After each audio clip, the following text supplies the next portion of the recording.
Guys আমি ইয়াত লখিমপুৰ ডিষ্ট্ৰিক্টৰ চান্দমাৰীত এনেকুৱা ৰেডিমেড ৱালেৰে ৰেডিমেড বাউণ্ডাৰী ৱালেৰে ৰেডিমেড ঘৰ বনাই আছোঁ।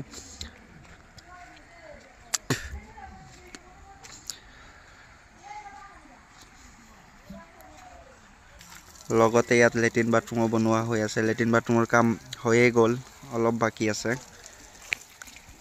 ইয়াত দৰ্জা এটা হ'ব, ইয়াত খিৰিকী হ'ব।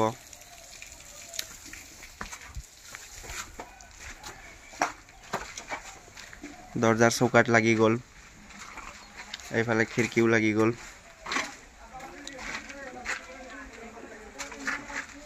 দুইটা ৰুম হ'ব, লগত এটা কিটচেন।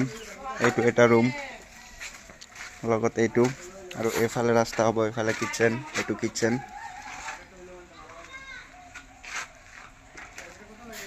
এইটো আমাৰ লেট্ৰিন বাথৰুম।